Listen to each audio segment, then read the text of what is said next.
Before I start, I want to be straight with you all. I went back and forth on making this video because I know what follows. Backlash, bad faith readings, and people twisting words to protect their favorite content creators. But at some point, you stop worrying about being liked and start worrying about what's right. I didn't build Sileskios for views or drama. I built it to tell the truth, even when it's uncomfortable to do. And the truth is, this community deserves to know what's going on. So no matter what people say after this, we stand by what's right and by the evidence. It never should have reached this point. It never should have reached this point. Never did I expect to be here, right now, in this seat, talking about this side of the community. But it's reached a point where silence only helps the wrong people. Multiple creators within the VR chat trolling niche have drifted from basic professionalism, crossing ethical lines with fans, and misusing influence. In one case, Modulus, there are allegations tied to sexualized underage coded content. The trolling community itself has become chaotic, and truthfully, I've grown to dislike it more and more. Trolling can be funny in small doses, but poking fun at cringe or roleplay when it turns into harassment, manipulation, and exploitation, that's not content, that's harm. Now, I've trolled before. I'm sure maybe I blew up my cousin's base in Minecraft back in the day, but I've never made a career out of harassing strangers or crossing moral lines for views. Some of you may be fans of the creators I'm about to name, and I ask that you keep an open mind. If we can't hold our own community accountable, we can't expect the platform to do better. Now let's make things absolutely clear at the beginning. There's a right side to this, and a wrong one. If you are a creator, you have a responsibility whether you like it or not. If you blur boundaries with a fan, that's on you. Oh, sigh. If you accept a flimsy ID and still request explicit images, that's on you. Benelli. If you consume illegal explicit content involving those who appear well under 18, that's on you. Modulus. There aren't both sides to basic safety. It's only right and wrong. So, with that being said, let's start with Osai. While on vacation, a fan of his came to us and opened a ticket within my Discord server, with the claim that Osai solicited explicit images and left her feeling harassed, stalked, all sorts of strange feelings. Now these are allegations supported by screenshots and DMs provided said individual. Instead of handling this situation like an adult, Osai decided to panic. He mass messaged several creators, downplaying what happened and calling the victim parasocial, schizo, and emo. And then I come to find out it's this girl that I spoke to, like, I think a month ago. Also, sorry, I'm on my phone. I'm on vacation right now, so I'm kind of like, you know, unfortunate timing for this. But this girl was like making a ticket. She made a ticket in my server and she like pinged me and said good morning to me. And like I made fun of her a little bit. I was like, I don't even think I made fun of her the first time. But like Mako and like some of my other like friends that have mod in my Discord were like, hey, that's weird. And they like made fun of her a little bit and they deleted the ticket. And then like a couple days later, she made another ticket and pinged me and said good night. And my friends were like trolling her and like Mako and some other mods were trolling her. I like started jokingly flirting with her. Like really stupid shit. I jokingly said, send me a picture of your and then I put the picture of Steph Curry shooting a basketball from space. And it's like obviously a joke. I got really, really crossfaded. Unrelated to that. I got really crossfaded. I was like drunk and high. I did like a few edibles and shit. And I started getting like really sad and emotional. And I sent her like a bunch of texts where I was like, I'm so sorry. I didn't mean to make you uncomfortable. Cause like my honest intention, I didn't actually think she was gonna like send me her Snapchat and like send me any pictures of anything. I was just trying to like make a crude joke. Um and so I started texting her being like, I'm so sorry. I don't want to be weird with girls like that. I feel so shitty, blah blah. And then she like starts getting really schizo. And she sent me like a random. Okay, hold on. I'll find the final message she sent me, but it was something like really, really weird and like corny.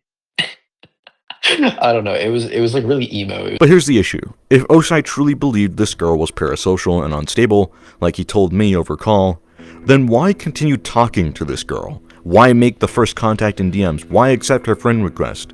Why continue to solicit and message this girl? Why send emojis suggesting interest or respond flirtatiously? Like, I don't understand. I don't follow. You don't do that if you're worried. You do that when you're leading somebody on. I'm just saying. In the screenshots reviewed, the tone shifts from casual to suggestive and then to explicit requests, sometimes framed as a joke. This completely unravels his story about being the one who was because he wasn't manipulated. He was the one steering the interaction, turning a simple fan exchange into something flirty and intimate. And just minutes later, he takes it even further, outright asking her for explicit photos and hiding behind humor to soften it. That's not trolling, that's solicitation. Osai has repeatedly tried to minimize what he did, calling it a bit or saying it went too far, but the pattern doesn't lie. Even after admitting it was wrong, he goes straight back to the same behavior, asking for explicit photos multiple times, even suggesting moving to Snapchat for it, where he creates an account just for this fan. He knew it was wrong. Admitted it was wrong. He knew it was wrong. He admitted it was wrong, and then he did it again. That's not confusion or misunderstanding. That is intent. At the end of the day, this isn't about age, it's about power. When a creator uses their influence to pressure or manipulate a fan into something, that is predatory behavior by definition. Osai had every single chance to step back. Instead, he escalated the situation. And that's why this matters, because if you can't respect your own audience, you're not just a part of the problem, you are the problem. Yes, some will say, both parties are adults, or ask, what if the ages were reversed? That argument minimizes the issue. This isn't just about age, it's about power dynamics. When a creator leverages influence to push interactions with a fan, that is predatory, regardless of intent. Osai had multiple chances to step back, instead he escalated. Now, moving on to Benelli trolls. Not long ago, Benelli Trolls was exposed by YouTube creator Erdblaw for soliciting explicit photos from a fan. The situation mirrors Osai's, but Benelli's case is worse. According to the screenshots and statements made public, he accepted a clearly forged ID and then solicited what turned out to be an underage individual. A common spin is, she lied about her age, but that doesn't remove responsibility. She showed a fake ID, it doesn't change the reality. As an adult creator, you verify and you don't solicit, period. Now, even after allegedly checking the ID, Benelli continued to repeatedly ask for pics and trying to downplay it with, I like it's not n***s. Now that's not a joke, that's calculated wording meant to make soliciting sound like a casual thing.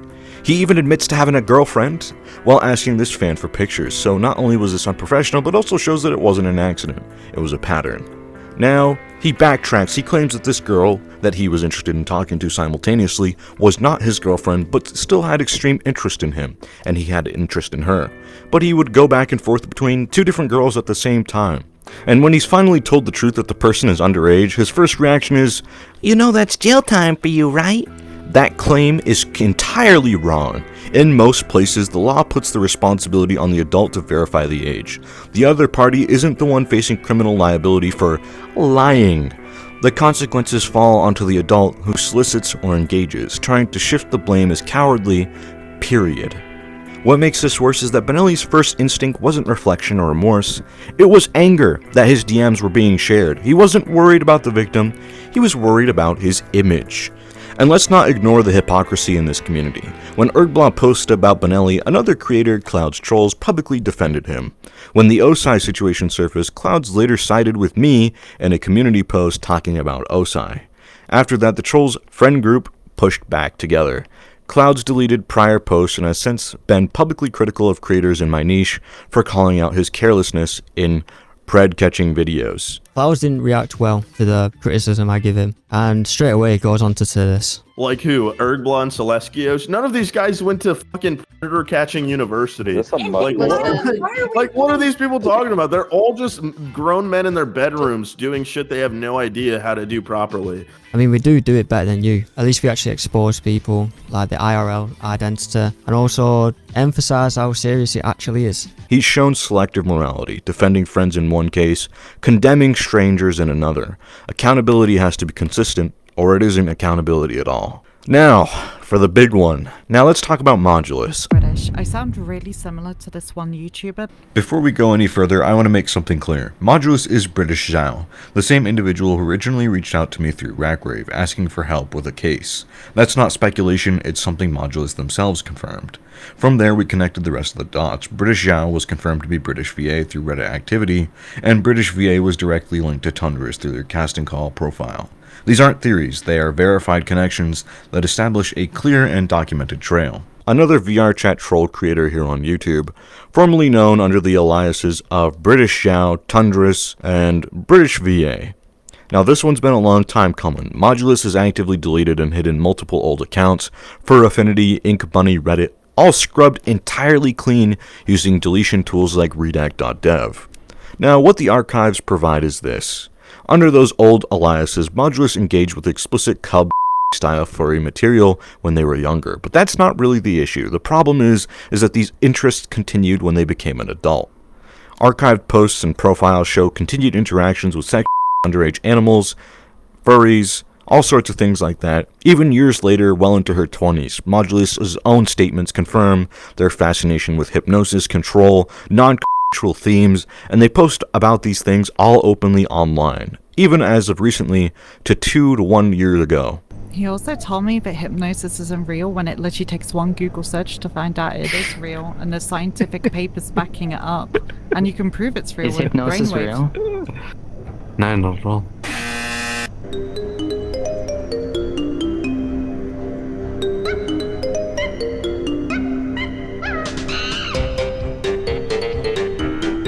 And even more disturbing is Modulus has made multiple jokes and posted them on TikTok and YouTube where it's explicit or zoo imagery and pretending to be hypnotized by it. Shit. Sir. Sir? You're right, sir? Yeah, what? That horse. Get me that horse. But get me the horse. Pretending to be hypnotized by animals' body parts. Now, I get that some will say, oh, it's edgy humor, it's a joke. And then there's the normalization of predatory behavior. This crosses into the latter. What makes this worse is the repeated pattern.